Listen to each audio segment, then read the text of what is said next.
in today's day and age, who the hell is making time to read? Yeah, that guy's a nerd, but he's a nerd who cares. Because if you want to make the best creative, artistic things you can, you should be reading as much as you can. And this is something I have personally learned through a huge push recently to read more than I ever have, which, to be honest, is not a very high bar to clear. For the past few years, I've had a bit of an ongoing addiction when it comes to picking up books from the thrift. The desire to read them is a bit more on and off. But the best part is no matter what your preference on reading is, this book, Daily Rituals by Mason Currey, is an incredible read. And I really just want to highlight how I think it can help artists and creatives with all their endeavors. If you're an avid reader, I'd really recommend making this your secondary book, not your primary book. And if you're not a big reader, not a big deal. Make this your only book and read it like once a day, once a week. I don't really care, as long as you read it slow. Why, you might ask? See, I think you're just doing this book a huge disservice if you crush it in a day, which you could really easily do. It's a super easy read. But it's pretty eclectic and all over the place, and if you don't stew on it just a little bit, I actually think you're gonna forget a lot of it. Perfect example, take short form content, whether it's YouTube, TikTok, whatever your platform of choice might be. You know how it goes. You're on the bed, you're on the couch, you're just laying there and you're there way longer than you mean to be.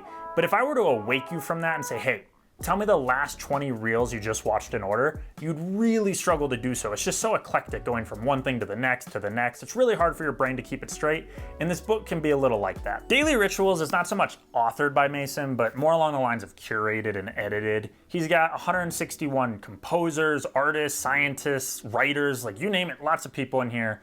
And it's kind of just, the ways they created or the ways they struggled to create. It's really interesting, but as far as the order goes, I don't really feel like there's rhyme or reason. And this next one is a bit of a double-edged sword. I don't know the exact length, but the entries aren't super long. I feel like the longest one is maybe 4 pages, which, there's some entries I really liked, and I wish there was just a bit more. But on the flip side of that, it's never too long. I'm never like, oh my God, shut up about this person. Artists, creatives, we're some weird people, but we're not so weird that we're outside like the bounds of the human experience, which is why reading this book is so good. You'll see some stuff people are doing and you'll be like, shit, I gotta try that out. One of my favorite series here on YouTube is Living Like Giants. It's by Nathaniel Drew. Like 90% of those videos are inspired by this book.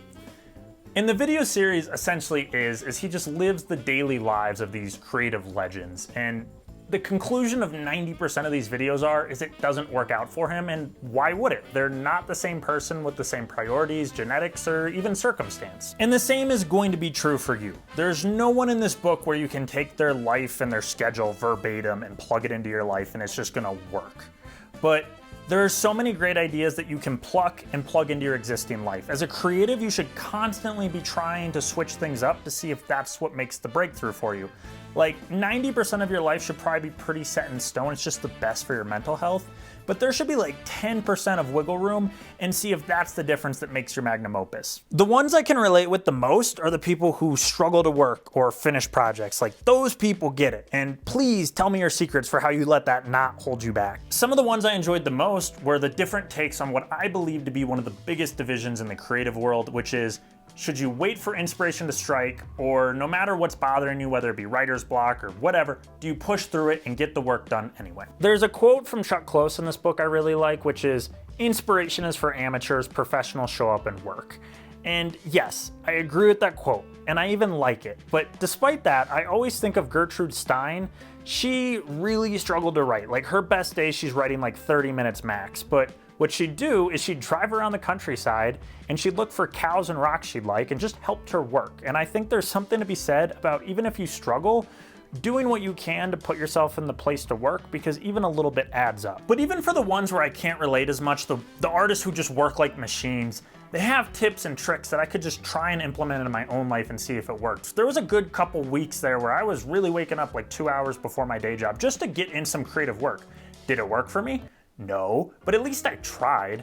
There's just so many variables to each person, and you really got to see what clicks. There are people, the only way they could get work done was to seclude themselves. There's other artists where if they didn't have a day job, their rhythm fell apart and they couldn't make art either. And for all the things that I've tried and didn't stick, there's way more that I have tried and have completely changed the way I make things.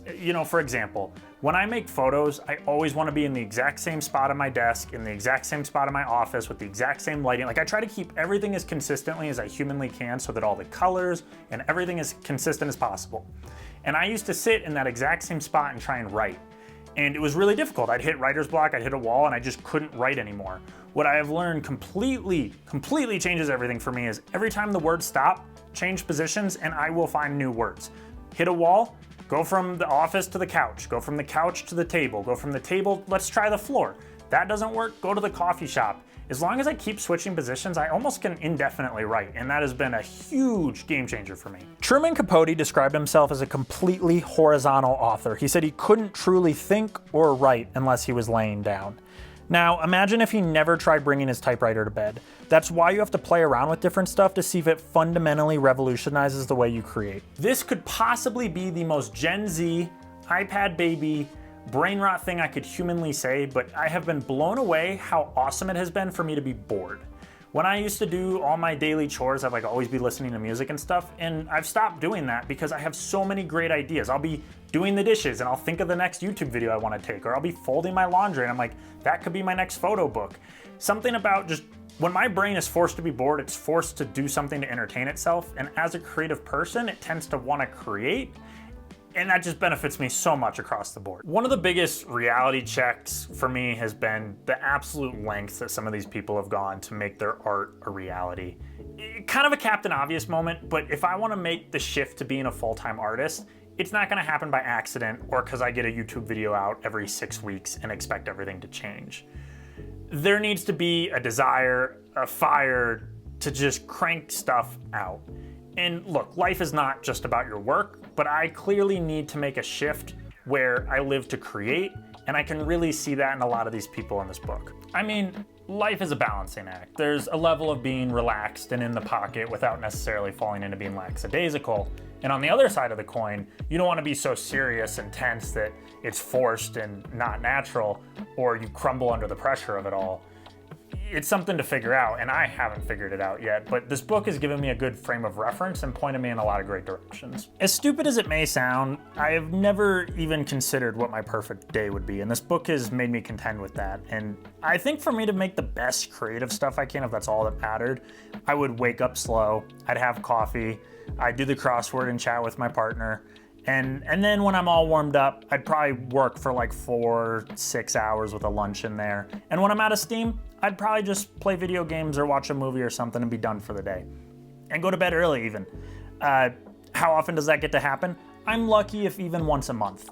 I think it's really funny, Benjamin Franklin in this book actually lays out his perfect day, and even he's like, it never works out that way, and that's how it is, but at least I've considered what that ideal day looks like. Those are just some of my main takeaways that have really been impactful for me and I've had to contend with for my day-to-day life. What sticks out to you could be 100% different.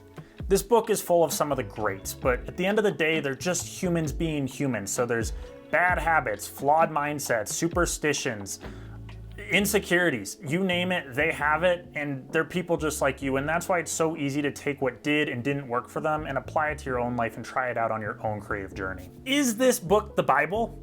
No, by no means is it the Bible. It's just a book about people, their daily rituals, and the things they did that made their boat float. But if you're serious about creating things and contending with the biggest hurdles you're gonna have, which is yourself and your circumstance, here is a book about a lot of people who overcame the exact same things, and you can see how they did it. Personally, I really enjoyed this book. I can 100% recommend it to anyone who's a creative or just creates anything.